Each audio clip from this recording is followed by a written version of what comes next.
Before I tell you this story, I want to share something personal. Keanu Reeves inspires me in ways that go beyond his movies and his fame. In a world where celebrities often chase attention and praise, Keanu does the opposite. He gives away millions without telling anyone. He takes pay cuts so film crews can earn more. He rides the subway like a regular person and gives up his seat for strangers. He has faced unimaginable tragedy, losing his best friend to an overdose, losing his daughter and the love of his life, watching his sister battle cancer for years. Yet through all of this pain, he never became bitter. He never stopped being kind. He once said that grief changes shape, but it never ends, and instead of letting that break him, he let it make him softer. That is why Keanu Reeves inspires me. He proves that fame does not have to steal your soul, that money does not have to make you selfish, and that suffering does not have to turn you cold. He is living proof that kindness is a choice we make every single day. Now let me tell you a story about something beautiful he built in secret, and the moment he finally shared it with someone who truly understood. The morning carried a strange kind of stillness, the kind that makes you pause without knowing why. Sandra Bullock stood by her kitchen window, holding a cup of coffee that had already gone cold in her hands. Outside, the California sun was beginning to rise, painting the sky in shades of soft gold and pale orange, but her eyes were not really seeing any of it. Something felt different today, though she could not put her finger on exactly what it was. There was a quiet flutter in her chest, a gentle pull toward something she did not yet understand. The air itself seemed to be holding its breath, waiting for something to happen. On the counter behind her lay a handwritten note that had arrived the day before. She had read it at least 10 times already, tracing the familiar handwriting with her fingertips each time. Keanu had written it himself, not typed, not printed, but actually written with pen on paper. That was so like him, choosing the slower and more personal path when everyone else would have just sent a text. The note was simple.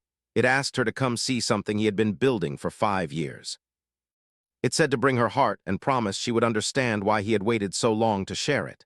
Sandra had known Keanu for nearly 30 years, ever since they filmed Speed together back in 1994. They had shared something special from the very beginning, not romance exactly, but a connection that ran deeper than most friendships ever go. They understood each other in ways that did not require explanation. Yet in all those years, he had never mentioned what this project was. He had hinted at it occasionally, saying he was working on something important, something that needed time to grow before anyone could see it. Whenever she asked for details, he would smile that gentle smile of his and change the subject. Sandra had learned not to push. Keanu moved through life at his own pace, guided by an internal compass that always pointed toward meaning rather than speed. So she had waited, trusting that when the time was right, he would let her in. Now that time had finally come, and she felt nervous in a way she had not expected. This was Keanu, after all, her oldest and dearest friend, the person who had seen her through divorces and heartbreaks and moments of doubt. There was no reason to feel anxious about spending time with him, but the note had carried a weight to it, a sense that whatever she was about to see would change something between them. She could feel it in her bones, that peculiar sensation of standing on the edge of something significant without being able to see what lay below. Her hands trembled slightly as she set down the cold coffee and picked up her car keys. The drive took her north of Los Angeles, past the crowded freeways and the endless strip malls, into terrain that grew wilder with every passing mile. The road wound through hills covered in golden grass and twisted oak trees, climbing higher and higher until the city below became nothing more than a distant memory. Sandra found herself gripping the steering wheel tighter than necessary, her heart beating faster as she followed the directions Keanu had written at the bottom of his note. There were no landmarks to guide her, no signs announcing what lay ahead, just the open road and the morning light and the growing sense that she was traveling toward something extraordinary. When she finally reached the unmarked road he had described, she saw him waiting beside his motorcycle. He was wearing jeans and a simple black shirt, his hair slightly longer than the last time she had seen him, his beard grown in full. But it was his eyes that caught her attention most of all. They held a warmth and a nervousness that she rarely saw in him, as if he was about to share a secret he had guarded for a very long time. He walked toward her car with that familiar, easy stride, and when he smiled, she felt some of her anxiety begin to melt away. They embraced for a long moment without speaking. Some things do not need words, and the years of friendship between them had taught them both the value of silence. When they finally pulled apart, Keanu looked at her with an expression she could not quite read. There was joy in his eyes, but also something else, something that looked almost like vulnerability. He gestured toward the road that continued up the hill, disappearing around a bend into the unknown. "What you are about to see," he said quietly, "is the most important thing I have ever done. I wanted to share it with you first because you will understand in a way that others might not. I built this place because of something you said to me a long time ago, something that stayed with me through every difficult moment and every hard decision. I need you to know that before we go any further." Sandra felt tears prickle at the corners of her eyes, though she did not know why. She nodded and climbed back into her car, following Keanu as he rode his motorcycle up the winding road. The trees grew thicker on either side, creating a canopy of green and gold above them, and the sounds of the city faded completely until all she could hear was birdsong and the crunch of gravel beneath her tires. Every turn revealed more beauty, more wilderness, more distance from the world she knew. And then they crested the final hill, and Sandra had to stop her car because what lay before her took her breath completely away. Spread across 50 acres of pristine California landscape was something that looked like a dream made real. There were buildings that blended seamlessly with the natural surroundings, constructed from wood and stone and glass in a way that honored the earth rather than dominating it. There were vast open meadows where animals grazed peacefully in the morning light. There were gardens and pathways and quiet corners designed for rest and reflection. It was a sanctuary in the truest sense of the word, a place set apart from the chaos and cruelty of the ordinary world. Sandra sat in her car for a full minute, unable to move, unable to speak, simply taking in the magnitude of what Keanu had created without telling anyone. He walked over and opened her door gently, offering his hand to help her out. "Welcome to the haven," he said softly. "This is where working animals come to live out their days in peace after they have given everything they have to humans. I built it for them because they deserved so much more than what the world was willing to give them. And I built it because of you." Sandra stepped out of the car slowly, her legs feeling unsteady beneath her as she tried to process what her eyes were seeing. The morning sun had risen fully now, casting long golden rays across the sprawling landscape before her, illuminating details that made the sanctuary feel almost like something from another world. She could see horses grazing in distant meadows, their coats gleaming in the light. She could hear dogs barking somewhere nearby, not the frantic barking of distress, but the joyful sounds of animals at play. There were birds singing in the trees that lined the pathways, and the air smelled of fresh grass and wildflowers, and something else she could not name, something that felt like hope given physical form. Keanu stood beside her in silence, allowing her time to absorb what she was seeing. He understood that some moments required patience, that rushing through them would only diminish their power. Sandra turned to look at him with tears already forming in her eyes, her lips parted as if to speak but no words coming out. "How long?" she finally managed to whisper. "How long have you been building this without telling me or anyone else?" Keanu smiled gently and began walking toward the main entrance, gesturing for her to follow. "The planning started about 7 years ago," he explained as they walked, "but the actual construction took 5 years to complete. I wanted everything to be perfect before I shared it with the world. These animals have been failed by humans too many times already. I could not bear the thought of failing them again by rushing or cutting corners or making decisions based on money instead of their well-being. Every building you see was designed with their comfort as the only priority.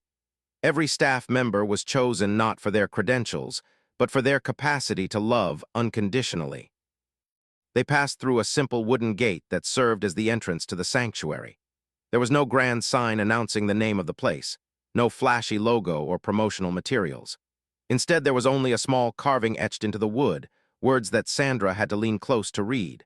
"For those who gave everything and asked for nothing." She traced the letters with her fingertips, feeling the craftsmanship in every groove, understanding that even this small detail had been created with intention and care. The first building they entered was a welcome center of sorts, though it looked more like a cozy living room than an institutional facility. There were comfortable chairs arranged near large windows that overlooked the meadows. There were photographs on the walls showing animals in various stages of their journeys, before and after images that told stories of transformation and healing.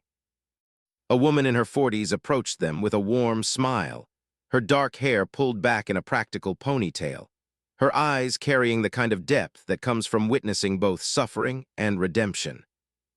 Keanu introduced her as Dr. Sarah Chen, the head veterinarian and one of the first people he had brought on board when the project was still just an idea sketched on napkins. Dr. Chen shook Sandra's hand firmly but gently, her grip communicating competence and compassion in equal measure. "Mr. Reeves has created something unprecedented here," she said without any hint of exaggeration in her voice. "This is not just a sanctuary in the traditional sense. This is a place specifically designed for working animals, creatures who have spent their entire lives serving human needs in ways most people never think about. Film animals who performed dangerous stunts for our entertainment. Service dogs who guided blind people through busy streets for a decade or more. Therapy animals who sat with dying patients in hospitals and absorbed their grief and fear. Police dogs who put their bodies in harm's way to protect officers they loved. These are the residents we care for here." Sandra felt her chest tighten as the full scope of the sanctuary began to reveal itself. She had always loved animals, had always felt a deep connection to creatures who could not speak for themselves. But she had never really considered what happened to working animals when their working days were over. She had never asked where film dogs went after the cameras stopped rolling. She had never wondered about the fate of retired police horses or elderly therapy cats. These were questions that had simply never occurred to her, and now she felt ashamed of her own blindness. Keanu seemed to sense what she was feeling because he placed a gentle hand on her shoulder. "Do not blame yourself for not knowing," he said quietly. "I did not know either until I started asking questions. And when I started asking questions, I discovered that the answers were often heartbreaking. Many of these animals are simply discarded when they can no longer perform their duties. Some are euthanized because their organizations cannot afford to care for them in retirement. Others are passed from home to home, never finding stability or peace. They give us the best years of their lives and then we throw them away like broken tools. I decided that had to change." They walked through the facility together, Dr. Chen leading the way while Keanu provided additional context and personal stories. The medical wing was equipped with technology that rivaled human hospitals, including surgical suites and imaging equipment and rehabilitation pools designed for animals of all sizes. The residential areas were divided by species and temperament, with dogs in one section and cats in another and larger animals in spacious outdoor enclosures. Everything was clean and bright and filled with natural light, designed to promote healing and comfort rather than efficiency and cost savings. It was in the canine area that Sandra first felt her composure begin to crack completely. Keanu led her to an enclosure where a German shepherd with graying fur was resting on a comfortable bed, his head lifting with interest as they approached. The dog was missing his left hind leg, the stump healed cleanly but still jarring to see. Despite his injury, he rose to greet them, his tail wagging slowly, his eyes bright with intelligence and trust. "This is Max," Keanu said softly as he knelt down to scratch behind the dog ears. He served with the Los Angeles Police Department for 9 years. In that time, he helped apprehend over 200 suspects. He found missing children. He detected drugs and explosives that could have killed innocent people. He saved the lives of 4 officers who are still alive today because of his courage and training. And then one night he was shot during a raid that went wrong. The bullet shattered his leg beyond repair, and the department veterinarians recommended amputation. But the recovery and rehabilitation would have cost more than the department budget allowed. They were going to put him down. Sandra dropped to her knees beside Keanu, her tears flowing freely now as she looked into Mac's eyes. The dog seemed to sense her emotion because he leaned forward and licked her face gently, offering comfort in the way that dogs always do. "How did you find him?" Sandra asked through her tears. "How did you know he needed help?" Keanu smiled sadly and continued stroking Mac's fur. "I have people who watch for these situations now," he explained. "A network of contacts in police departments and hospitals and film studios and research facilities. They know that when a working animal faces retirement without options, there is a place for them here. A nurse called about Max 3 years ago. She had heard rumors about what I was building, and she tracked down my foundation and begged us to intervene. We had the surgery done within a week. The rehabilitation took 6 months, and now Max spends his days playing with other retired police dogs, sleeping in the sun, and being loved by people who understand what he sacrificed for strangers who will never know his name. Sandra could not speak.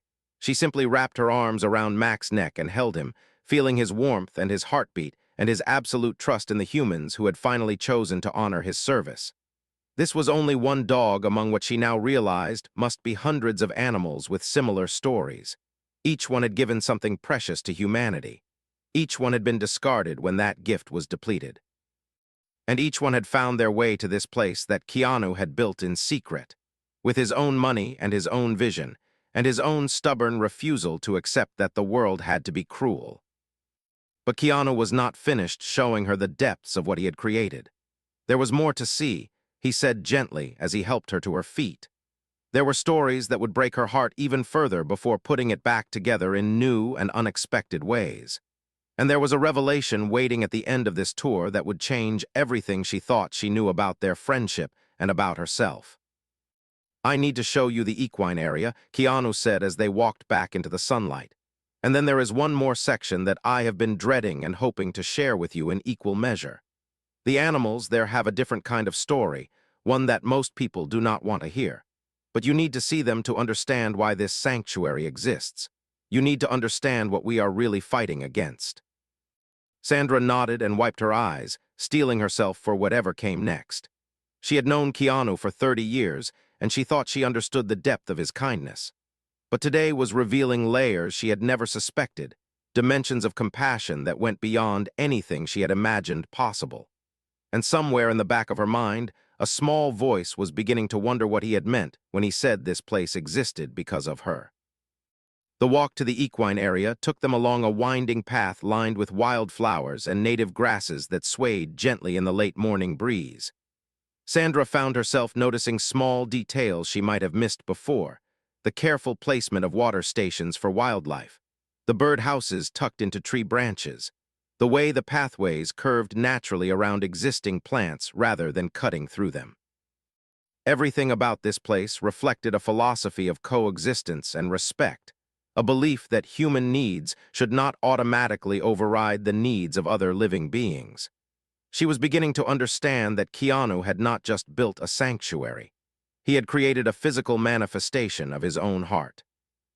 As they approached the equine enclosures, Sandra could see vast meadows stretching toward distant hills, dotted with horses of various sizes and colors. Some were grazing peacefully while others stood together in small groups, their heads close as if sharing secrets. There were no cramped stables or confined spaces here, just open land and freedom, and the simple dignity of being allowed to exist without demands or expectations. A chestnut mare noticed their approach and walked toward the fence with curiosity, her movements slow but graceful despite what Sandra could now see was significant scarring along her left flank. "This is Bella," Keanu said as the mare reached the fence and lowered her head for attention. She was a stunt horse for almost 15 years. She appeared in more than 40 films and television shows, performing falls and jumps and chase sequences that thrilled audiences around the world. "The scars you see came from an accident on set 7 years ago. A pyrotechnic charge went off at the wrong moment and burned her badly. The production company paid for her immediate medical care, but once she healed enough to be declared non-working, they had no further use for her. She was going to be sold at auction to whoever would take her. I found out about her situation through a friend who worked in animal coordination for films. We brought her here before the auction could happen." Sandra reached out and stroked Bella's face gently, feeling the softness of her muzzle and the warmth of her breath. The mare closed her eyes in contentment, leaning into the touch with absolute trust. It struck Sandra that this animal had spent her entire life performing dangerous acts for the entertainment of strangers, asking nothing in return except food and shelter and basic care. And when she could no longer perform those acts, she had become worthless in the eyes of the industry that had profited from her courage. It was a cruelty so casual, and so normalized that most people would never even recognize it as cruelty at all. They continued walking through the equine area, Keanu sharing stories of each horse they passed. There was Thunder, a black stallion who had carried actors through battle scenes in period dramas for over a decade.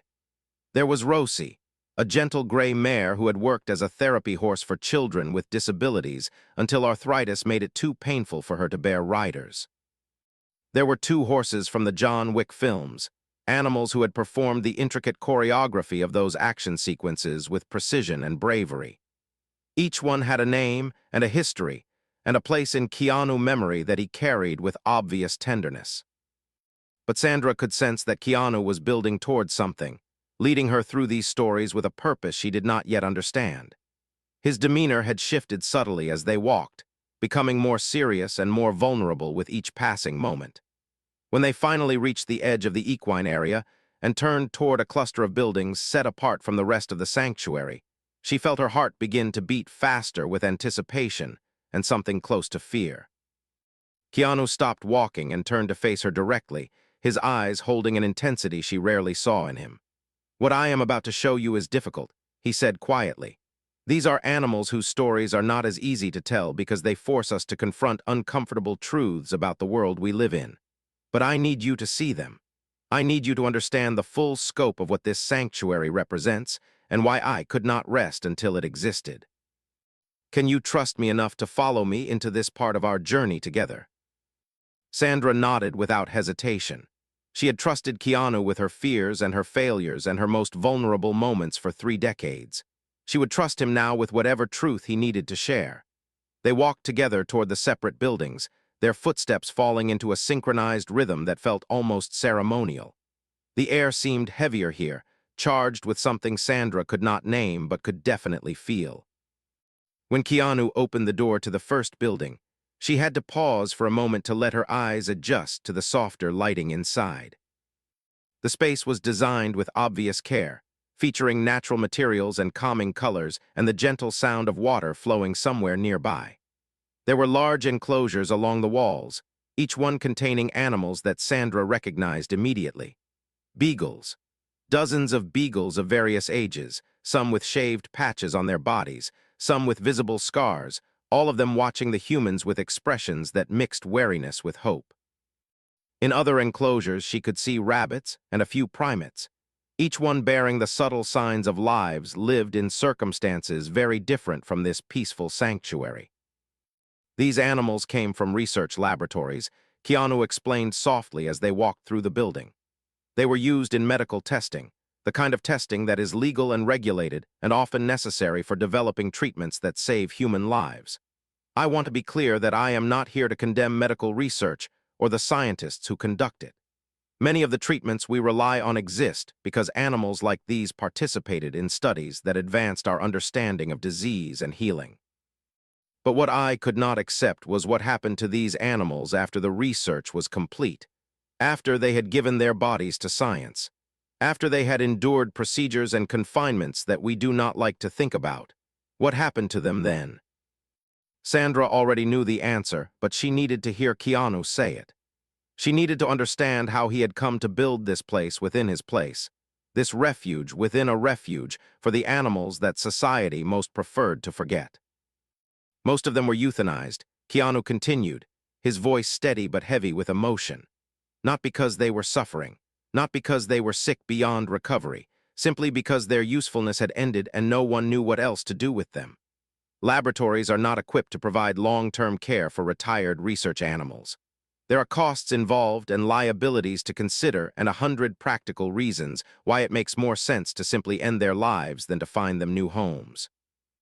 And so they died, quietly and cleanly and legally, and no one outside those laboratory walls ever knew or cared. He led her to one enclosure where a beagle with graying fur around his muzzle was resting on a soft bed, his tail beginning to wag as Keanu approached.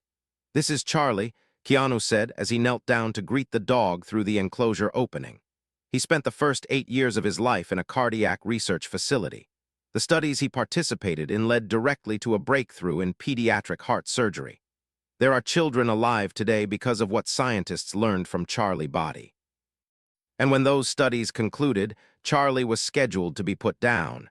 His file was marked for termination. He had served his purpose, and there was no room in the budget for his continued existence.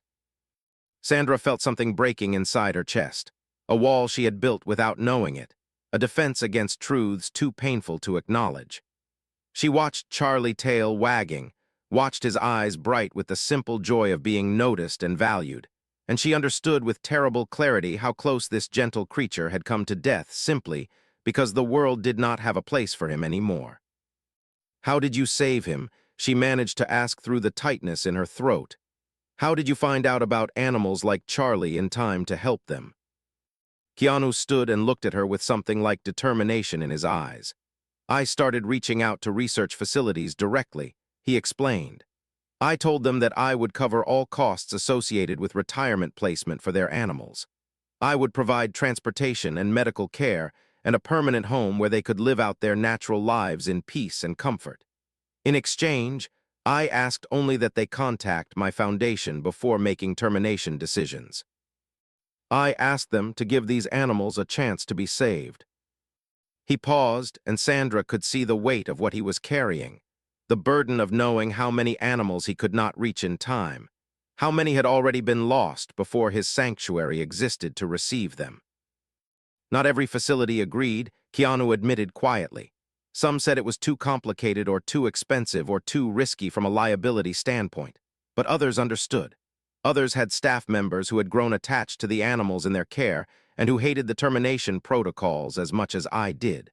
Those facilities became our partners. They contribute to the Sanctuary Medical Fund. They help us prepare animals for the transition from laboratory life to sanctuary life. And most importantly, they give us the chance to say yes instead of goodbye. Sandra walked slowly through the building, stopping at each enclosure to acknowledge the animals inside. She saw rabbits who had been used in cosmetic testing, their eyes clear and curious as they watched her pass. She saw primates who had participated in neurological studies, their intelligence evident in the way they interacted with enrichment toys designed to stimulate their minds. Each animal carried invisible scars from their former lives, experiences that Sandra could not fully imagine and did not want to imagine. But each animal was also alive. Each animal was safe. Each animal had been given something that should never be considered extraordinary but somehow was: a second chance. When they finally emerged from the building back into the California sunshine, Sandra had to stop and breathe deeply for several minutes. The emotional weight of what she had witnessed felt almost physical, pressing against her chest and making it difficult to speak. Keanu stood beside her in patient silence, understanding that some experiences require time to process before words become possible. "There is one more thing I need to show you," he said finally, "but this one is different. This one is not about the animals at all. This one is about you and about us and about why I chose today to finally bring you here. Are you ready to see it?" Sandra looked at him with confusion and curiosity mingling in her expression. She had thought the sanctuary itself was the secret he had been keeping for 5 years. She had assumed this tour was the purpose of his mysterious invitation. But now, she understood that everything she had seen so far was leading toward something else, some final revelation that Keanu had been building toward since the moment she arrived. "Whatever it is," she said quietly, "I am ready. I trust you, Keanu. I have always trusted you." He nodded and took her hand gently, leading her toward a beautiful building she had noticed earlier but had not yet entered. It had floor-to-ceiling windows that overlooked the entire sanctuary, and the late afternoon sun was painting its walls in shades of gold and amber. As they walked toward it, Sandra felt her heart pounding with an anticipation she could not explain. Something was waiting for her inside those walls. Something that would change everything she thought she knew about her oldest friend, and perhaps about herself as well. The door opened slowly, and Sandra stepped inside, her eyes adjusting to the interior light. What she saw there made her knees go weak, and her tears begin flowing before her mind could even process what she was looking at. The room Sandra entered was unlike anything she had expected to find at the end of this extraordinary journey. It was a state-of-the-art veterinary teaching center, filled with modern equipment and comfortable learning spaces, and walls lined with photographs of animals whose lives had been transformed by the care they received here. Natural light poured through the massive windows, illuminating every corner with warmth and hope. But it was not the equipment or the design or even the stunning views that made Sandra's legs give way beneath her. It was the plaque mounted on the wall directly in front of her, the words engraved in elegant lettering that she had to read 3 times before she could believe they were real. The Sandra Bullock Center for Animal Dignity. In honor of a friend who taught me that true kindness is seeing the soul in every living being. Sandra sank into a nearby chair, her hands trembling, her vision blurred by tears that would not stop flowing. She looked up at Keanu, who was standing beside her with an expression of such tender vulnerability that it made her heart ache. She opened her mouth to speak, but no words would come. There were too many emotions fighting for expression, too many questions demanding answers, too many years of friendship suddenly illuminated in a completely new light. Keanu pulled a chair close to hers and sat down, taking her hands in his own. "Let me explain," he said softly. "Do you remember a conversation we had about 20 years ago? We were sitting in your trailer between takes on some film I cannot even remember the name of anymore. You were telling me about a dog you had when you were a child, a rescue dog that had been badly abused before your family adopted him. You described how patient you had to be with that dog, how long it took before he trusted anyone enough to accept love. And then you said something that I have never forgotten. You said that dog taught me that every soul deserves a chance to be safe, to be seen, to be valued. Not for what they can do, but for what they are." Sandra did remember that conversation, though she had not thought about it in years. It had been a casual moment between takes, the kind of intimate exchange that happens naturally between friends who trust each other completely. She had shared that memory without any sense that it was particularly meaningful or profound. It was simply a story from her childhood, a small piece of her history that she offered to Keanu because he had always been someone who truly listened. "Those words stayed with me," Keanu continued. "They planted a seed in my mind that grew slowly over the years that followed. Whenever I worked with animals on film sets, I would think about what you said. I would watch these incredible creatures perform dangerous stunts and emotional scenes with such trust and dedication, and I would wonder what happened to them when the cameras stopped rolling. I would think about police dogs and therapy animals and research subjects, all these beings who give so much to humans and ask for so little in return. And I would hear your voice in my head reminding me that every soul deserves to be valued for what they are, not for what they can do." He paused and looked around the teaching center, his eyes taking in the facility he had built with such care and intention. "When I finally had the resources to do something meaningful," he said, "I knew exactly what I wanted to create. A place where working animals could retire with dignity. A place where their service would be honored rather than forgotten. A place that embodied the philosophy you had articulated so simply in that trailer 20 years ago. And I knew that when it was finished, your name had to be part of it. Because without your words, without your wisdom, without your friendship, none of this would exist." Sandra was crying openly now, tears streaming down her face as the full weight of what Keanu was sharing settled into her heart. She had spent her career playing characters who inspired audiences around the world. She had won awards and earned recognition for her talent and her craft. But nothing in her professional life had ever moved her as deeply as this moment, this discovery that her words had helped create something so beautiful and so needed. She had not done anything extraordinary. She had simply shared a piece of her heart with a friend who happened to be listening with his whole soul. "There is something else," Keanu said as he reached into his pocket and pulled out a folder. "I have been funding this sanctuary privately for years, but I want to go public now. I want studios and police departments and hospitals and research facilities to know that working animals deserve better. I want to start a movement that changes how our society treats the creatures who serve us so faithfully, and I want you to help me do it. I am asking you to chair this foundation with me, to be my partner in spreading this message, to lend your voice and your heart to a cause that was born from your own words." Sandra took the folder with trembling hands and opened it slowly. Inside were plans and proposals and projections, documents outlining an ambitious vision for expanding the sanctuary model to other locations and other countries. There were partnership agreements with major film studios. There were commitments from police departments to establish retirement funds for service animals. There were letters from research facilities expressing interest in ethical retirement programs for their animals. Keanu had not just built a sanctuary. He had laid the groundwork for a revolution in how humans related to the creatures who shared their lives and served their needs. "When do we start?" Sandra asked, her voice thick with emotion but steady with determination. "When do we announce this to the world?" Keanu smiled, that warm, genuine smile that had made him beloved by millions who had never met him. "There is a press conference scheduled for next week," he said, "but only if you say yes. Only if you are willing to stand beside me and tell the world why this matters. I cannot do this alone, Sandra. I need you. This sanctuary needs you. These animals need someone who understands in her bones what it means to see the soul in every living being." Sandra did not hesitate. "Yes," she said firmly. "1,000 times yes. Whatever you need from me, whatever role you want me to play, I am here. I have always been here, Keanu, and I always will be." They sat together in silence for a long moment, looking out the windows at the sanctuary spread before them. The sun was beginning to set now, painting the sky in brilliant shades of orange and pink and purple. In the meadows below, they could see horses grazing peacefully. They could see dogs playing together, their tails wagging, their bodies healthy and strong.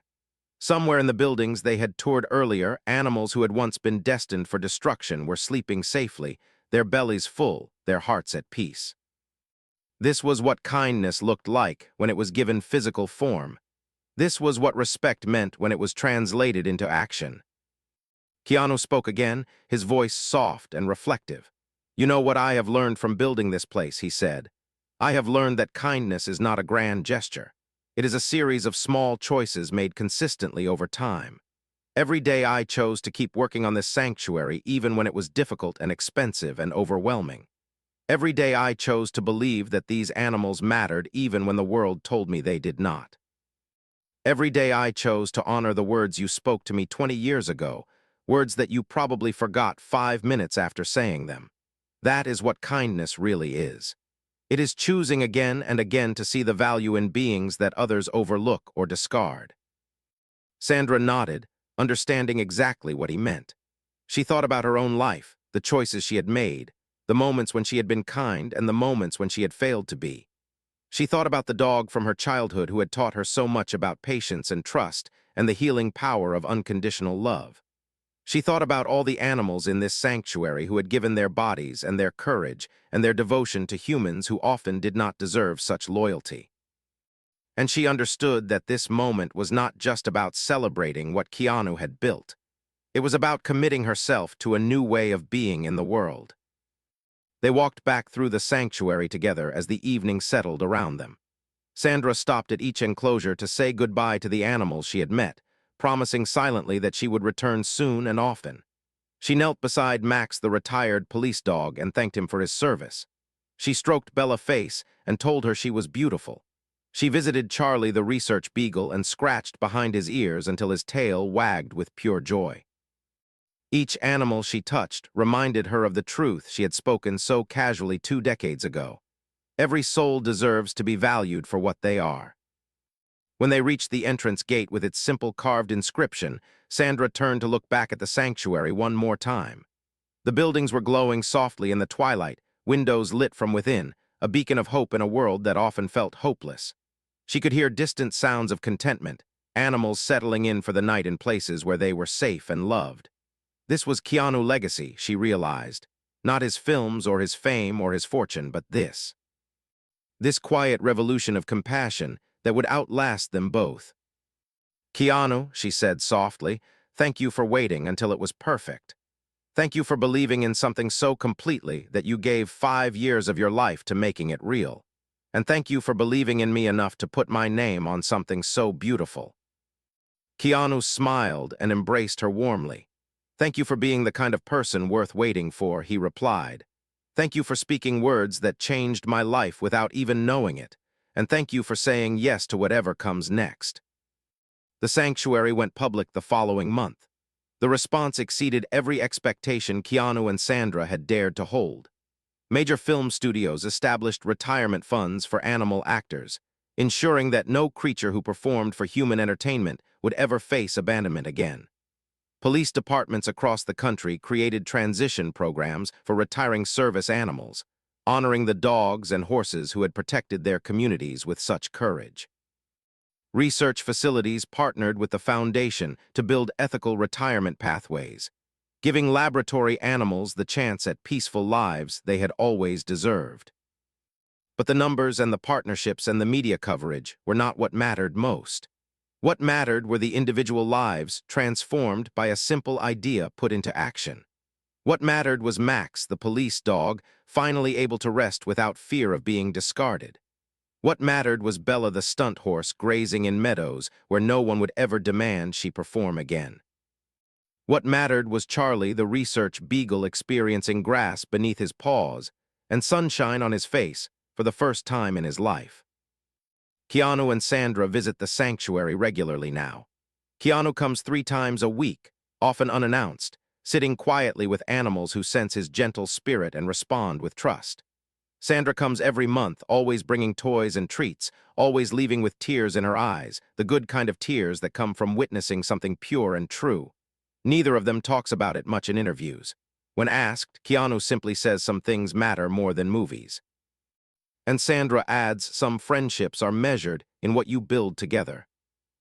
This story teaches us lessons that our world desperately needs to remember. It teaches us that kindness is not weakness but strength, the strength to see suffering and choose to act rather than look away. It teaches us that respect is not earned only by those who can offer us something in return, but is owed to every being who shares this earth with us. It teaches us that true friendship transcends time and circumstance, growing stronger through the years rather than fading into comfortable distance. It teaches us that our words have power we may never fully comprehend, power to plant seeds in hearts that will blossom into forests of compassion long after we have forgotten speaking them. Most importantly, this story teaches us that change begins with individuals who refuse to accept the cruelty of the world as inevitable. Keanu Reeves could have spent his fortune on mansions and yachts and all the trappings of celebrity wealth. Instead, he chose to build a sanctuary for creatures the world had forgotten. Sandra Bullock could have dismissed his invitation as another obligation in an already crowded schedule. Instead, she chose to show up with an open heart and say yes to a partnership that would amplify both their voices for good. The animals at the Haven do not know they are part of a larger movement. They do not understand the press conferences or the partnerships or the policy changes happening in their name. They know only that they are safe. They know only that they are loved. They know only that after lives spent giving everything to humans, they have finally found a place where they can simply be. And perhaps that is the most important lesson of all. That kindness does not require recognition to be real. That respect does not need an audience to be meaningful. That the truest forms of love are often the quietest, offered not for applause or reward, but simply because offering them is right. Keanu Reeves and Sandra Bullock built something beautiful together. Not a film that will fade from memory, not a performance that will be forgotten with time, but a living testament to the belief that every soul matters. Their sanctuary stands as proof that human beings are capable of extraordinary compassion when we choose to exercise it. Their friendship stands as proof that the connections we form with others can transform us in ways we never expected. And their example stands as an invitation to each of us, asking what we will build with the time and resources and relationships we have been given. The inscription on the entrance gate says it all, for those who gave everything and asked for nothing. May we all learn to honor such giving with the gratitude and action it deserves. May we all find the courage to build our own sanctuaries in whatever form they take, for whatever souls need refuge from a world that too often forgets to be kind. And may we all remember that the words we speak today might just plant seeds in someone's heart that will grow into something more beautiful than we could ever imagine. This is the story of Keanu Reeves and Sandra Bullock and a sanctuary full of animals who finally found peace. But really, this is a story about all of us, about what we choose to value, about how we choose to treat those who cannot advocate for themselves, about the legacy we will leave behind when our own working days are done. The animals at the Haven are watching us, waiting to see if humanity will learn the lessons they have been teaching all along. Let us not disappoint them.